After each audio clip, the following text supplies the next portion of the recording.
ही सोनई विरुद्ध लोणी निवडणूक आहे, ही शंकरराव गडाख विरुद्ध राधाकृष्ण विखे लढाई आहे। त्याचं कारण मी आपल्याला यामध्ये महाराजांच्या सावलीखाली राजकारण हिडीस करायचं, देवाचं नाव घ्यायचं, शपथा घ्यायच्या, त्याच्यात आपले लोकप्रिय आमदार शंकररावजी गडाख साहेबांना मी विनंती करतो की आजच्या या सभेविषयी त्यांनी आपली भूमिका मांडावी।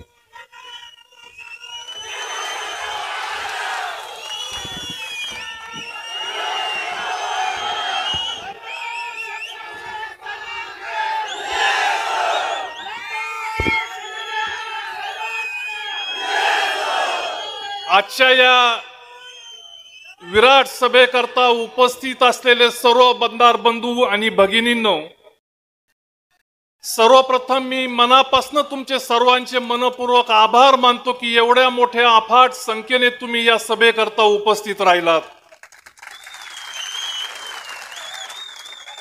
कामाधामाचे दिवस आहेत, ते काम सोडून तुम्ही आज मला पाठिंबा देण्याकरता उपस्थित राहिलात। तुमचे आभार मानावे, उपकार मानावे तेवढे थोडे आहेत। परत एकदा मी आपले सर्वांचे मनपूर्वक स्वागत करतो।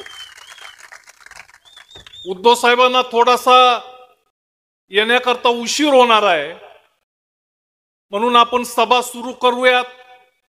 परंतु कोणीही या ठिकाणी हलायचं नाही। आपण सर्वजण शिवसेनेचे प्रमुख कार्यकर्ते आहात।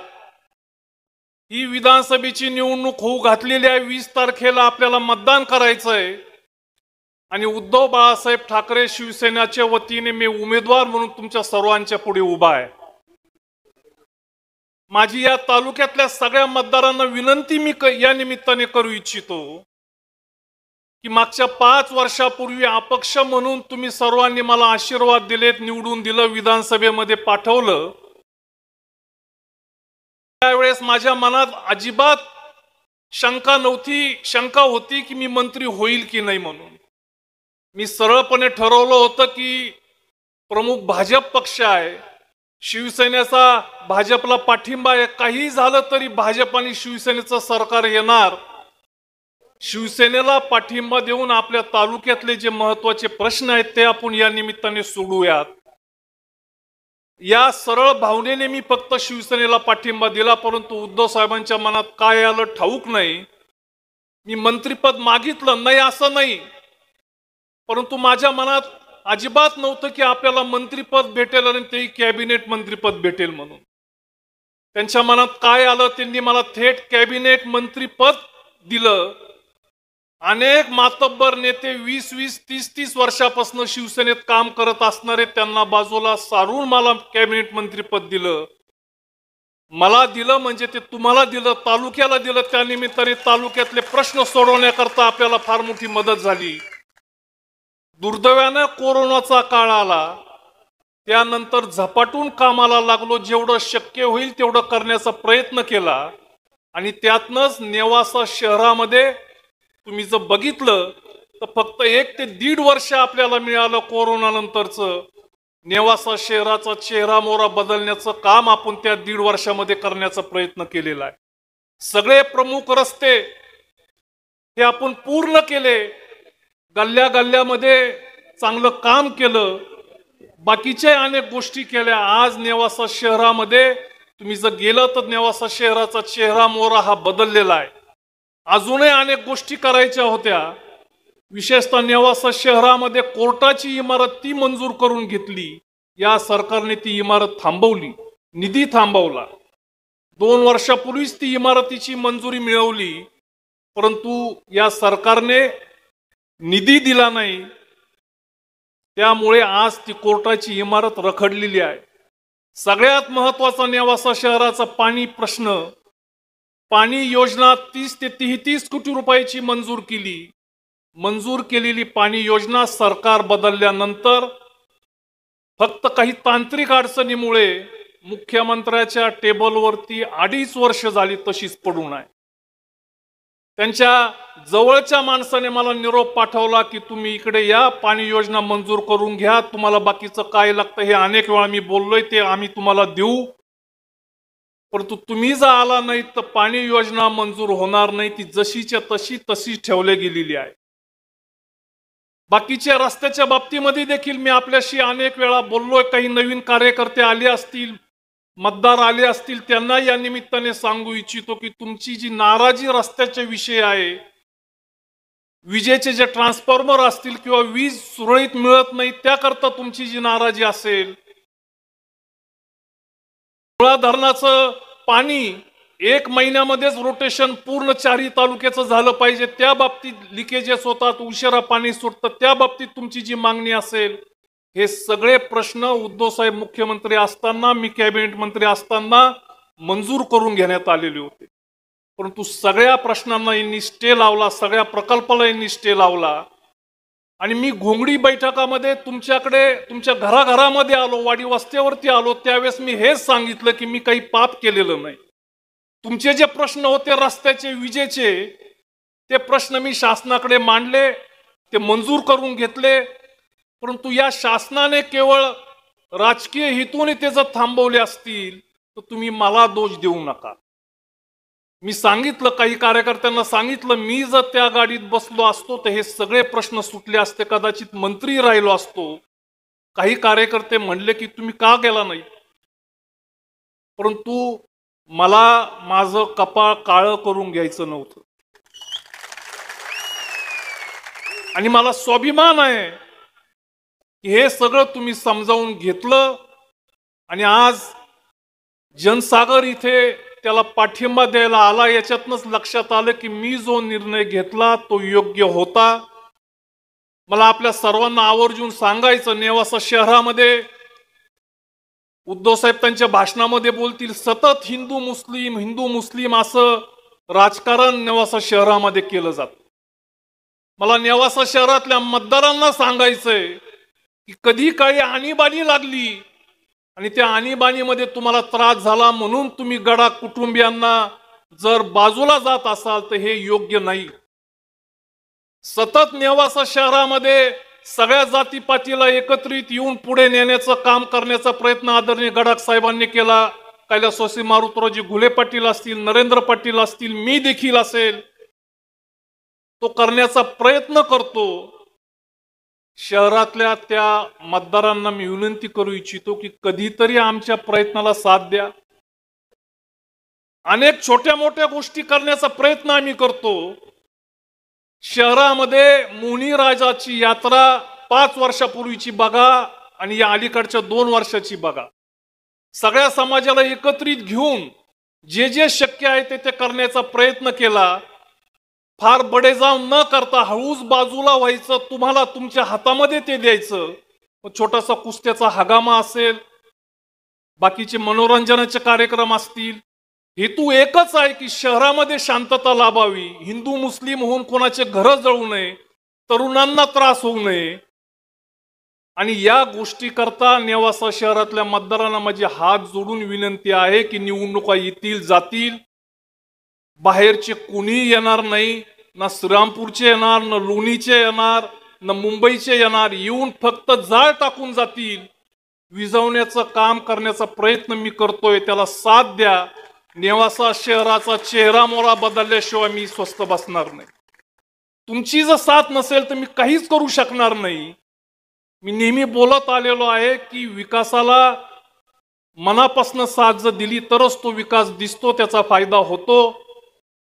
आणि म्हणून नेवासा तालुक्यातले अनेक प्रश्न आपल्याला सोडवायचे. तुमच्या मागण्या रास्त आहेत, त्याच्यात कदाचित राजकारणामुळे मी कमी पडलो असेल, पण तुम्हाला एकच खात्री देतो की काही दिवसांची फक्त कळ काढा. या नेवासा तालुक्यामध्ये पाटपाणी असेल, विजेचा प्रश्न असेल आणि तुमचे रस्त्याचे प्रश्न असतील, ते सगळे सोडवल्याशिवाय मी शांत बसणार नाही, एवढी जाहीर ग्वाही या निमित्ताने आपल्या सर्वांना देऊ इच्छितो. आणि जसं आता सांगितलं गेलं, तुम्हालाही सर्वांना कल्पना आहे की 5 वर्ष जे समोरचे 2 उमेदवार आहेत ते एकत्रित माझ्या विरोधात गरळ ओकत होते. दोघंही, मी नाव घेईल त्यांचं, बाळासाहेब मुरकोटे आणि विठ्ठलराव लंगे.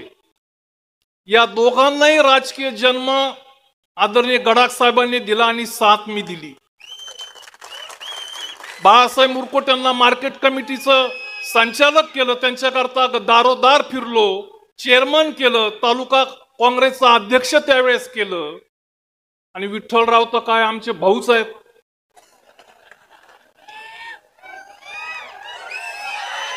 मला जाहीरपणे सांगायचंय, माझ्या मनातही क्लेश झाले ज्यावेळेस कुकाण्याला त्यांनी भाषण केलं की हद्दपार मला करायचं. विठ्ठलराव, या तालुक्यामध्ये तुमच्या मनगटात धमक नाही, मला हद्दपार करण्याची जनता ठरवेल. ज्या माणसाला हाताला धरून आदरणीय गडाख साहेबांनी राजकारणामध्ये आणलं, मार्केट कमिटीमध्ये उभं केलं, संचालक केलं, चेअरमन केलं, 2-2, 3-3 टर्म मार्केटमध्ये ठेवलं. जिल्हा परिषदेची निवडणूक लागली. कैलासवासी सुडके पाटील त्यावेळेस जिल्हा परिषदेचे सदस्य होते. मी त्यावेळेस नुकताच राजकारणात आलो होतो, कारखान्याचा चेअरमन झालो होतो. माणसं बघा कशा जागा खाली करून देतात. सुडके पाटलांनी मला, विठ्ठलरावला आणि अजित कहून मंडळीला साहेबांकडे नेलं. सोनईला कारखान्याच्या गेस्ट हाऊस वरती मला अजूनही ती वेळ आणि तो दिवस आठवतो. आणि साहेबांना सांगितलं हात जोडून की मला तिकीट देऊ नका, विठ्ठलराव लंगेंना तिकीट द्या. साहेबांनी त्यावेळेस सांगितलं की कदाचित तरुण आहेत, सुडके पाटील तुम्ही अनुभवी आहात, ज्येष्ठ आहात, तरुणाला स्वीकारतील का? बेलपिंपळगाव गट आहे. सुडके पाटलांनी सांगितलं की तुम्ही आहात, मी आहे, शंकरराव आहेत, आम्ही सर्वजण त्यांना निवडून आणण्याचा प्रयत्न करू. राजकारणामध्ये कोणीही खुर्ची कोणाकरता देत नाही. सुडके पाटलांनी तो शब्द साहेबांकडे टाकला आणि साहेबांनी त्यांना जिल्हा परिषदेचं तिकीट त्यावेळेस दिलं. दिवस रात्र विठ्ठलराव बरोबर मी फिरलेलो आहे. आता आरोप होत आहेत, मी तर बोलत नाही आणि ही पण टीका नाही, मी वस्तुस्थिती सांगतोय. ते एकामेकांच्या वरती आरोप करतायत. महाराजांची कोणी बदनामी करतंय, कोणी देवाचं नाव घेतंय. आपल्या तालुक्यामध्ये महाराजांच्या सावलीखाली राजकारण हिडीस करायचं, देवाचं नाव घ्यायचं, शपथा घ्यायच्या, त्याच्यातनं राजकारण करायचं. समाजकारण तुम्ही करा देवाचं नाव घेऊन, परंतु राजकारण करण्याचा शाप देवाचं नाव घेऊन या तालुक्याला दुर्दैवाने लागला. आणि तुम्ही पाहता काय तमाशा, देवाचं नाव घेऊन दोघही उमेदवार करतायत. त्यावेळेचे त्यांचे शब्द मला आठवतात की शंकरराव, मी तुम्हाला कधी विसरणार नाही. आणि आमचा स्वभाव भोळा असं तुम्ही म्हणता, मला वाटत नाही माझा स्वभाव भोळा. मी खरोखर मनाने त्यांना बरोबर घेतलं. अनेक निवडणुका त्यानंतर बरोबर केला. मला कमीपणा वाटतो, अभंग साहेब इथे आहेत. एक निवडणूक अभंग साहेबांची चिरंजीव आणि विठ्ठलराव अशी लढली गेली. त्यावेळेस देखील विठ्ठलरावचं काम केलं. अभंग साहेब, मी जाहीर दिलगिरी व्यक्त करतो, त्यावेळेस आदरणीय गडाख साहेब म्हटले होते की अरे हे आता घरातलं विचाराचं भांडण सुरू झालं, परंतु तुम्ही आम्ही त्याला काय करणार. त्यावेळेस काँग्रेस फुटली, राष्ट्रवादी झाली, परंतु मी कधी विठ्ठलरावचं चोरून काम केलं नाही, ते पाप केलं नाही. जाहीरपणे अभंग साहेब असतील, त्यावेळेस कैलासवासी मारुतरावजी घुले पाटील असतील, समोरासमोर विठ्ठलरावांच्या जिल्हा परिषदेच्या निवडणुकीकरता समोरासमोर मी गेलो. कैलासवासी मारुतरावजी घुले पाटलांना विठ्ठलरावांकरता निवडून त्यावेळेस आणलं. त्याच्यानंतर अनेक राजकारण झालं. मतदारसंघ स्वतंत्र होता, परंतु मतदारसंघ स्वतंत्र झाल्यानंतर नेवासा शेवगाव, नेवासा स्वतंत्र झाला. त्यांनी एक निवडणूक माझ्या विरोधात लढवली. लढवल्यानंतर त्यांना अपयश आलं. मी एक शब्दही त्यांच्याविषयी बोललो नाही. ते बोलले न बोलले मला काही माहीत नाही, परंतु त्याच्यानंतर 6 महिन्यामध्ये त्यांचा जवळचा दूत माझ्याकडे आला आणि तो म्हटला की विठ्ठलरावांना तुम्हाला भेटायचंय. मी त्यांना पुण्याला भेटलो. तिथे त्यांनी, मी शपथ घेणार नाही देवाची, मी तुम्हाला सांगितलं राजकारणापायी देवाला मी आणणारा माणूस नाही. पुण्याच्या गेस्ट हाऊस मध्ये त्यांनी मला छातीवर हात देऊन की मला इथून पुढे तुमच्या विरोधात निवडणूक करायची नाही, माझं काय करायचं हे तुम्ही ठरवा. त्याच्यानंतर अनेक गोष्टी झाल्या. त्यांना पक्षात घेतलं. पक्षात घेतल्यानंतर 1 वर्षानंतर जिल्हा परिषदेची निवडणूक लागली. आणि चर्चा सुरू झाल्या की आता विठ्ठलरावांना उभं करून शंकरराव गडाख पाडणार. ते प्रदीप ढोकणेला घेऊन सोनेला माझ्याकडे आले. आता जसं घोगऱ्या आवाजामध्ये डोळ्यात पाणी आणून सहानुभूती करण्याचा प्रयत्न करतात, अगदी तसंच माझ्याशी बोलले की मी काही बेलपिंपळगाव गटामध्ये उभं राहत नाही, कार्यकर्ते खूप वेगळं बोलतायत, मी थांबून घेतो. मी त्यांना सांगितलं असं काही करू नका, जबाबदारी मी तुमची घेतलेली आहे. ते म्हटले की 2 दिवस मी विचार करून सांगतो. त्या 2 दिवसामध्ये मलाही झोप लागली नाही. 2 दिवस मी बेलपिंपळगाव गटातल्या सगळ्या कार्यकर्त्यांना बोलून घेतलं, त्यांना समजावून सांगितलं. आणि 2 दिवसानंतर विठ्ठलराव माझ्याकडे परत आले. त्यांनी सांगितलं की माझं धाडस होत नाही. म्हटलं तुम्ही काळजी करू नका, तुम्ही बेलपिंपळगाव गटात राहा, मी सगळं बघतो. तरी पण त्यांचं धाडस होत नव्हतं. म्हटलं मी साहेबांशी बोलतो आणि मग तुम्ही सोनई गटात उभं राहा. मी देवाची शपथ घेत नाही, परंतु छातीवरती हात ठेवून सांगतो की त्याला मूक संमती त्यांनी दर्शवली. सोनई गटात उभं राहायचं म्हटल्यावर त्यांनी मूक संमती दर्शवली. मी विठ्ठलराव आम्ही साहेबांना भेटलो.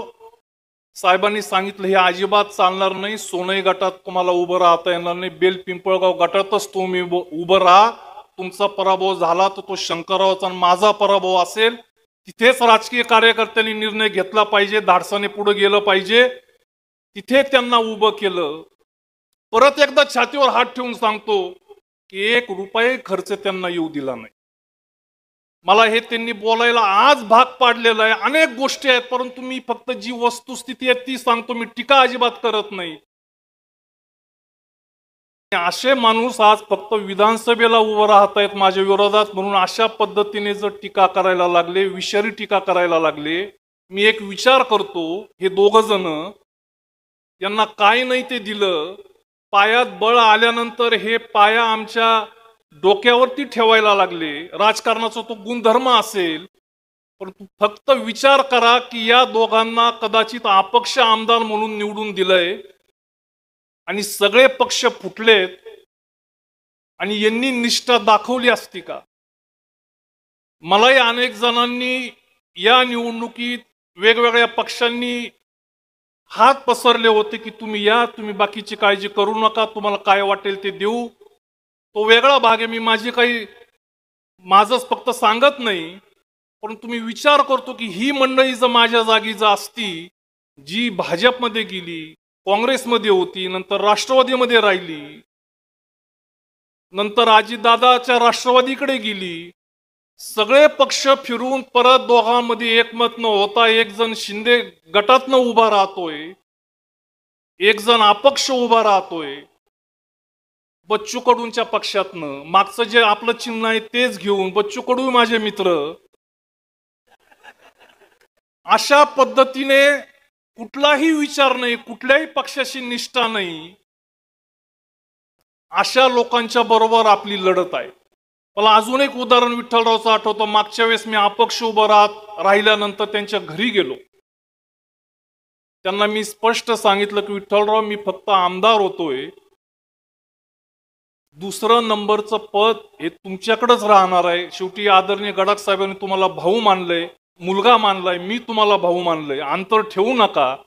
आणि हे अंतर याच्याकरता नको की तालुक्यात संघर्ष नको, बेलपिंपळगाव गटातले अनेक कामं आहेत ते आपल्याला करायचे, त्याकरता संघर्ष नको, तो कमी करूयात. मला त्यांनी शब्द दिला की मी तुमच्या बरोबर आहे. दुसऱ्या दिवशी नारळ फोडायला आले आणि नंतर पंचगंगावाले ससे त्यांच्याकडे रात्री गेले. काय झालं मला माहित नाही. ते मुरकुटेच्या स्टेजवरती गेले. ज्यावेळेस गावागावात ते येतील त्यावेळेस त्यांना विचारलं पाहिजे की तुम्ही नारळ फोडायला शंकररावाच्या जाता आणि नंतर परत 2 दिवसामध्ये असं काय झालं की तुम्ही लगेच दुसरीकडे जाता? कुठे गेली ही निष्ठा? अशा पद्धतीने तालुक्यामध्ये राजकारण चालू आहे. मला आपल्या सर्वांना एकच सांगायचं की कोणाची सत्ता येईल, कोण मंत्री होईल न होईल तो भाग वेगळा. तुम्ही फक्त माझ्यावरती विश्वास ठेवा. मी तुम्हाला विकास काय असतो ते दाखवल्याशिवाय स्वस्थ बसणार नाही. मी आता अजिबात पाठीमागे राहणार नाही. आणि येणाऱ्या निवडणुकीमध्ये कोण किती समोरचे मतं घेतील, आपल्याला किती मिळतील, मला फक्त एकच या निमित्ताने विनंती करायची आहे की महाविकास आघाडीचा जाहीरनामा तुम्ही जर बघितला असेल तर अनेक गोष्टी त्यामध्ये आहेत, परंतु सगळ्यात महत्वाच्या 2 गोष्टी त्यामध्ये आहेत. एक, महिलांना महाविकास आघाडीचं सरकार जर आलं तर 3,000 रुपये देण्यात येणार आहे. आणि दुसरं सगळ्यात महत्वाचं म्हणजे शेतकऱ्यांच्या शेतीमालाचा भाव जो केंद्र सरकार ठरवत असतो, तुम्ही सगळ्यांनी अनुभव घेतलेले आहेत. फक्त घोषणा होतात, परंतु केंद्राची घोषणा कधीही जो भाव असतो, सोयाबीनला असू द्या, कापसाला असू द्या, दुधाला असू द्या, कधीही मिळत नाही, खरेदी होत नाही.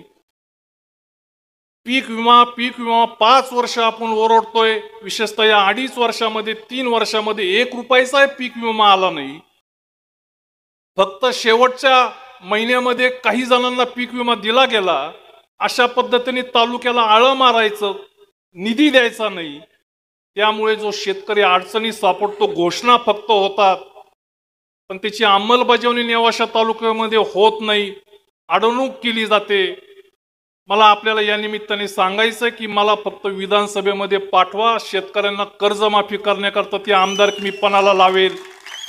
आणि ही जी लढाई आपली आहे, तुम्हाला सगळ्यांना या निमित्ताने मी सांगू इच्छितो की समोर विठ्ठलराव अजिबात उमेदवार नाहीत. ही नेवासा विरुद्ध राहता निवडणूक आहे.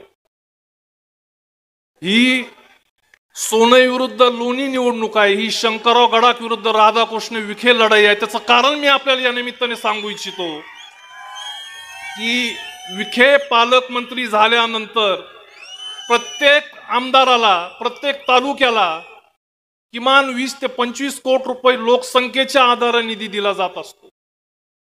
परंतु या 2.5-3 वर्षामध्ये हे पालकमंत्री झाल्यानंतर 1 रुपयाचाही निधी जिल्हा नियोजन मंडळातनं मला दिला गेला नाही. हे जे दोन भाऊ उभे आहेत, एक जण छापा आणि एक जण काटा, यांनाच फक्त निधी दिला गेला. मी नामधारी आमदार होतो, मी कसे तुमचे काम करू, निधीच मला जर दिला गेला नाही. आणि यांना जो निधी पालकमंत्र्यांनी दिला, यांनी कुठले कामं केले, कोणाला कामं दिले, कोण यांचे जवळचे होते त्यांना कामं दिले, याची सुद्धा चर्चा झाली पाहिजे. याचा सुद्धा अभ्यास तुम्ही सर्वांनी केला पाहिजे. अरे या दोघांनी तिथं पालकमंत्र्याला सांगायला पाहिजे होतं की लोकसंख्येच्या आधारे 25-30 कोटी रुपयाचा निधी नेवाशाचा हक्काचा जो आहे तो तुम्ही न देता फक्त 3 ते 4 कोटी रुपये देतात, आम्ही घेणार नाही असं सांगायला पाहिजे होतं. परंतु ती धमक या दोघांच्या मध्ये नाही. जे आलं ते घेतलं, निमूटपणे घेतलं. मी स्वस्त बसणारा नाही. विखे असू नाही तर फिके असू, मी अजिबात तालुक्याचं रक्षा करून घेणार नाही.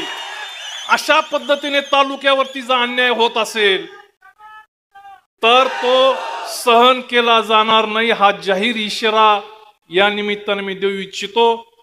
आणि या संघर्षाकरता तुमची सर्वांची साथ मनापासून द्या, एवढीच या कार्यक्रमाच्या निमित्ताने आपल्या सर्वांना विनंती करतो. 20 तारखेला आपल्याला मतदान करायचंय. मशालीचं चिन्ह आहे, 1 नंबरला मशालीच्या चिन्हाचं बटन आपण सर्वांनी दाबून मला जाहीर पाठिंबा मतदान करावं असं आपल्या सर्वांना हात जोडून विनंती करतो. आणि उद्धव साहेबांना यायला थोडासा उशीर होतोय, कोणी इथून हलू नका. बाकीची मंडळी सर्व भाषण करणार आहेत, त्यांना घेऊन मी येतो, तोपर्यंत कोणी हलू नका. एवढी जाहीर विनंती आपल्या सर्वांना या निमित्ताने करतो आणि माझे 2 शब्द संपवतो.